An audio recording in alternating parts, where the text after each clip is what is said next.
This story is titled, I Ghosted My Ex, 2.5 years ago. Now she tracked me down to make me raise her affair baby. Hey everyone! If you're enjoying these stories and want to support the channel, don't forget to hit that subscribe button. It helps me bring you even more awesome content like this. Now let's start the video. OP starts by saying, back in 2015, I met Casey in college. She was smart, funny, and we clicked immediately. By 2019, we were pretty serious. I thought I had found the person I was going to spend the rest of my life with. So I worked my ass off at my factory job, saving every penny to buy her a ring. The plan was to propose on Christmas at her parents' house. I figured it'd be the perfect moment, surrounded by family, all cozy and festive. Casey's family was interesting. Her dad, Max, was chill, quiet, respectful, and generally a good guy. Her sister Sherry was nice too, super sweet and always supportive. But Jane, her mom, yeah, she hated me. No matter how hard I tried, nothing was ever good enough for her. She'd make snide comments about how Casey deserved better, or how I was just some guy with no ambition. Casey always brushed it off, saying, that's just how my mom is. I didn't buy it, but I kept trying because I loved Casey and thought Jane would come around eventually. For Christmas, I went all out. I got Sherry a laptop for college because she'd been talking about needing one, a nice barbecue grill for Max, and an expensive scarf for Jane.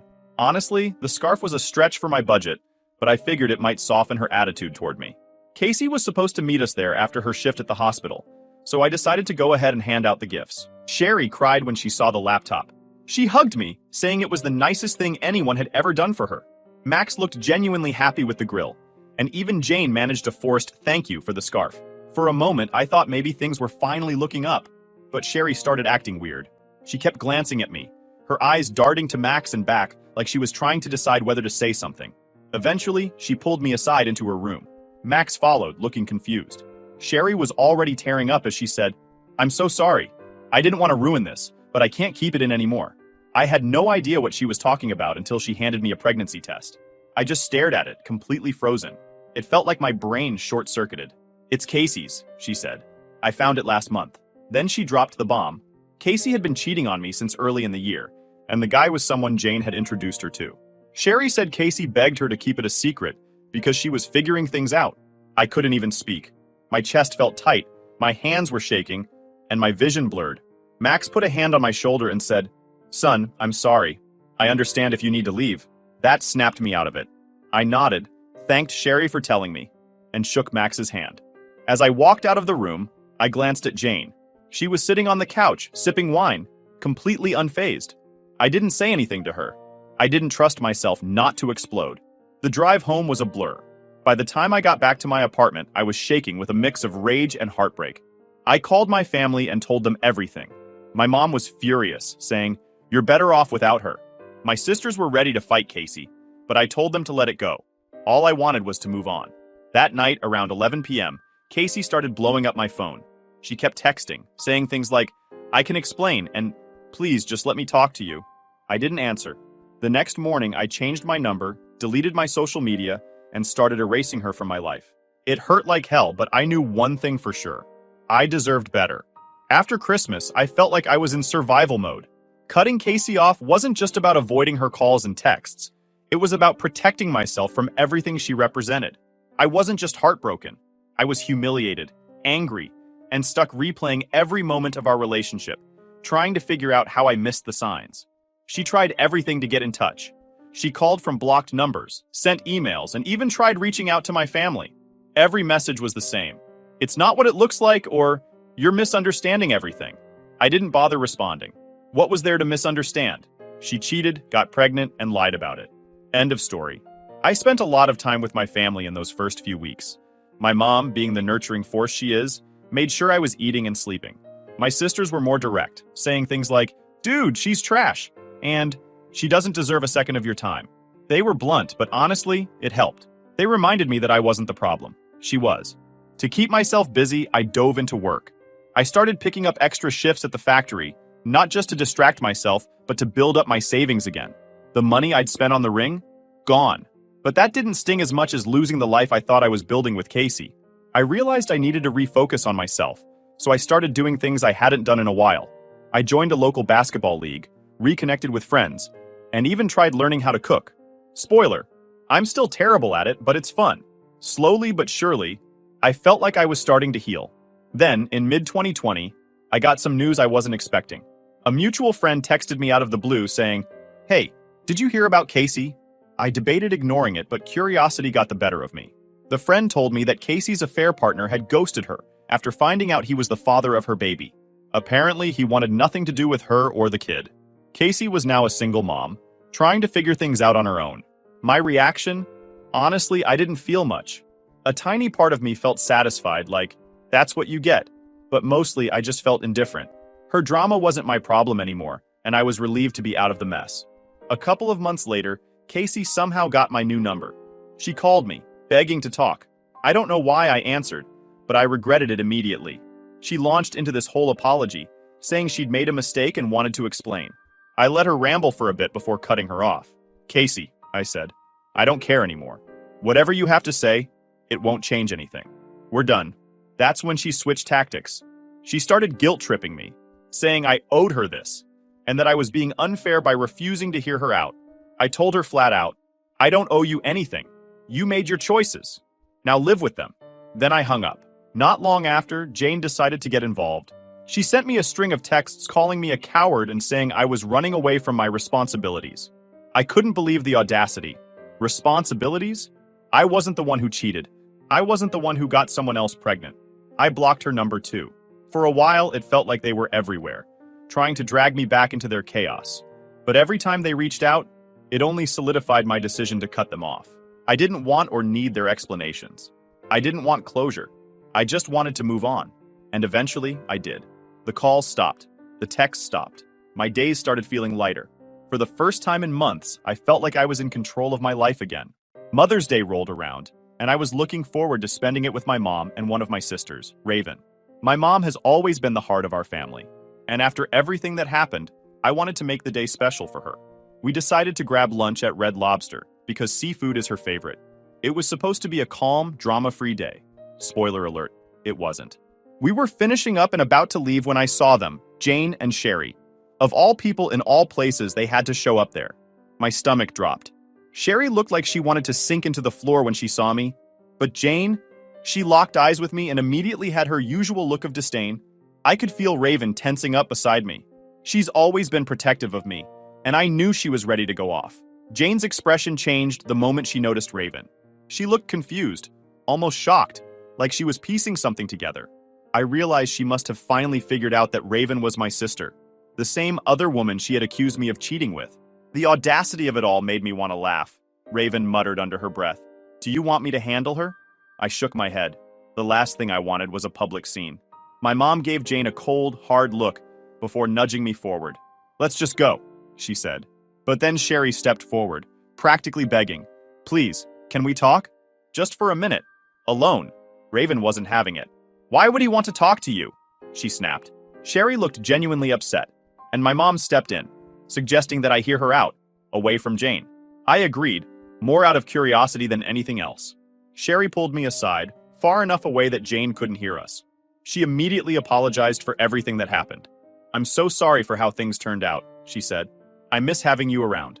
You were like a brother to me." I didn't know what to say, so I just nodded and let her continue. She told me Casey had been miserable since I left, crying all the time and saying she regretted everything. "I'm sorry she's struggling," I said, trying to keep my tone neutral. "But that's not my problem anymore. She made her choices." Sherry nodded, then told me something that made my stomach twist. "She destroyed the laptop you gave me," she said quietly.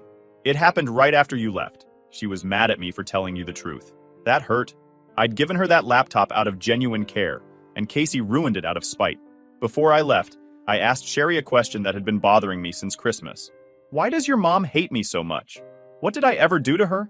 Sherry hesitated, then admitted, "She thought you were cheating. She saw you with another woman, Raven. She didn't know you were siblings." My jaw dropped. All of this, the cheating, the pregnancy, the heartbreak, started because Jane jumped to conclusions and convinced Casey I was unfaithful. I couldn't help but laugh. It was so stupid, so unnecessary, and yet it ruined everything. "Thanks for telling me," I said. "And hey, the laptop's warranty is still good. You can probably get it fixed. Sherry's face lit up, and for a moment, I saw the kind, shy girl I used to know. We hugged briefly, and I left to rejoin my mom and Raven. When I told them what Sherry had said, Raven rolled her eyes. So Jane's not just a jerk, she's also an idiot. Good to know.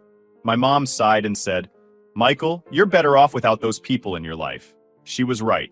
I'd spent so much time trying to make things work with Casey and her family, but it was clear now that they were never worth the effort. A few days after running into Sherry and Jane at Red Lobster, Sherry called me. She wanted help with the laptop warranty I'd mentioned, and since she'd been one of the few decent people in that family, I agreed to meet her at a local electronics store. When I got there, Max was with her, which honestly was a nice surprise. Max had always been solid. Out of all the chaos, he'd been the only one to offer me a genuine apology on Christmas. We chatted while sorting out the laptop. Max thanked me again for the grill I gave him and said how much he loved using it. Sherry was quieter but seemed relieved to have someone helping her out. It felt nice, almost normal. Afterward, Max suggested we grab lunch together as a thank you. I agreed, figuring it'd be a good way to catch up.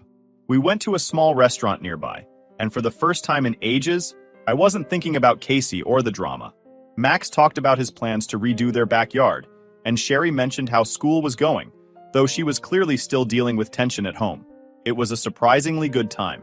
Then, just as we were finishing up, I heard someone call my name. I looked up, and there she was. Casey. My heart sank. She looked rough, tired, stressed, and like she'd aged years since I last saw her.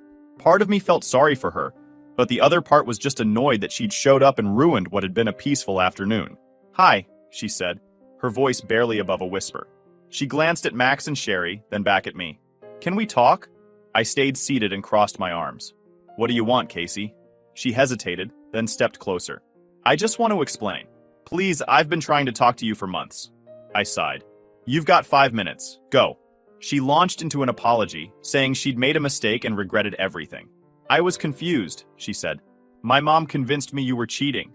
She said she saw you with another woman. I cut her off. You mean my sister? That's who Jane saw. Raven is my sister, Casey.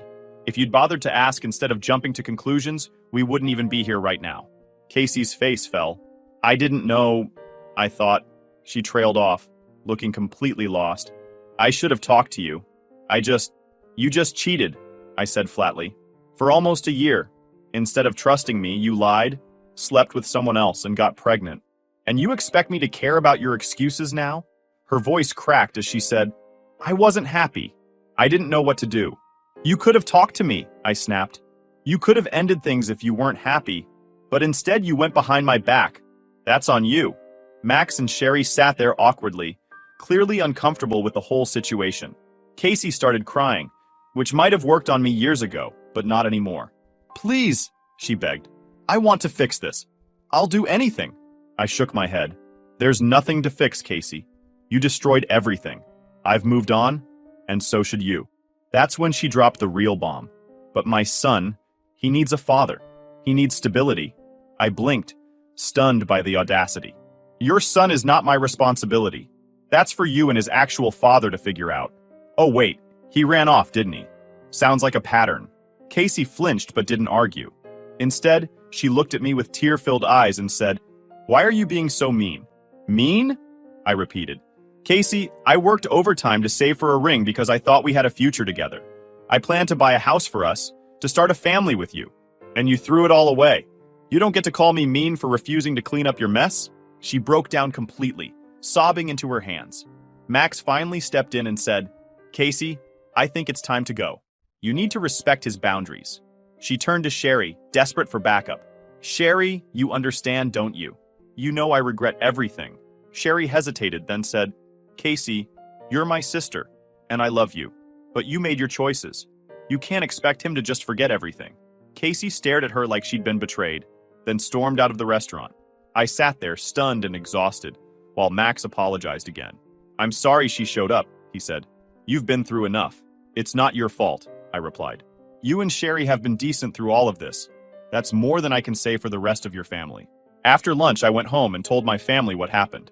My dad laughed and said, Jane probably thought kicking you out would solve her problems. Look how well that worked out for them. My mom just hugged me and said, I'm proud of you for standing your ground. You deserve better. I realized then that Casey's apologies didn't matter. I didn't need closure from her. I'd already given myself that by walking away. After that confrontation with Casey, I thought I'd feel something. Relief, satisfaction, maybe even a sense of finality.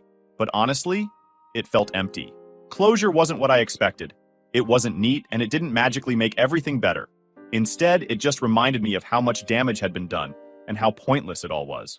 A couple of days later, Sherry sent me a text thanking me for hearing her out and helping with the laptop. She said, "I really miss having you around. You were like the brother I never had." That hit me harder than I thought it would. I told her I appreciated her honesty and that she didn't owe me an apology for Casey's mess. If anything, she'd been the only one in that family who acted with integrity. Hearing from Sherry made me reflect on how much I'd lost, not just with Casey, but with the parts of her family I'd grown close to. Max had always treated me with respect, and Sherry genuinely looked up to me. I didn't realize how much I missed having people like them in my life until that lunch. But I also knew staying in touch with them would mean risking Casey finding ways to worm back into my life, and I wasn't willing to let that happen. A week later, a mutual acquaintance reached out to tell me more about Casey. Apparently, she was still trying to contact old friends of mine, hoping they'd convince me to talk to her. She was struggling as a single mom, juggling work and raising her son alone after her affair partner completely ghosted her. I didn't feel vindicated hearing this. If anything, it just made me more certain I made the right choice by walking away. Her life was her responsibility now, and I wanted no part of it. Then there was Jane. I'd expected her to double down on her hatred for me, but surprisingly, she'd gone quiet. I guess the confrontation at Red Lobster left her with nothing else to say. Or maybe she realized how much damage her lies had caused. Either way, I was relieved to be free of her meddling. One thing Casey said during the confrontation stuck with me, though. She claimed she only cheated because Jane convinced her I was unfaithful. At first, I brushed it off as another excuse. But the more I thought about it, the angrier I got. Jane had been meddling in our relationship from the beginning, planting seeds of doubt and encouraging Casey to find someone better. But Casey wasn't an innocent victim in all of this. She made the choice to cheat. She made the choice to hide it. And she made the choice to try and lie her way out of it when she got caught. In the end, it didn't matter who was more at fault. Jane and Casey were both toxic in their own ways, and I was better off without either of them. That night, I sat down with my family and told them everything. My dad chuckled and said, "Son, Jane was looking for any excuse to get rid of you. That woman was always full of it." Raven smirked and added, "And yet you're the one who came out ahead. Casey's stuck raising a kid alone, and Jane's probably tearing her hair out trying to fix things. Meanwhile, you've got a clean slate. That's a win." My mom, as always, was the voice of reason. She hugged me and said, "Michael, I'm proud of you for standing your ground.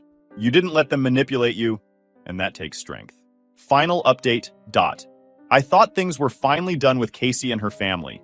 I had moved on, found peace, and was focusing on myself. But of course, Jane wasn't about to let things end quietly. A few weeks after the confrontation with Casey, I got a call from a number I didn't recognize.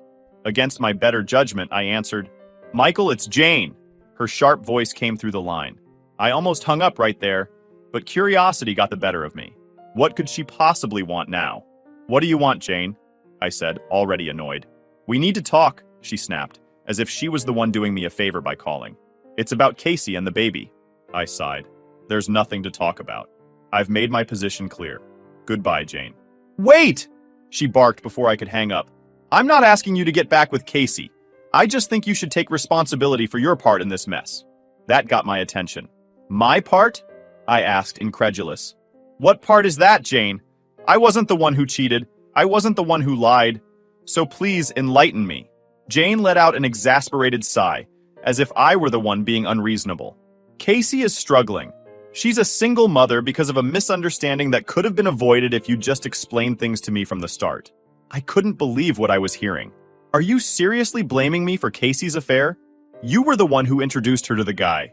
You were the one who convinced her I was cheating. Don't put this on me." Jane ignored my words entirely. "That baby needs a father, Michael. You were practically part of the family for years. It's time you stepped up and helped. If not for Casey, then for the child." I was so stunned I didn't know how to respond at first. When I finally found my voice, I said, "Jane, let me make this crystal clear. That baby is not mine. I owe you Casey and her kid absolutely nothing.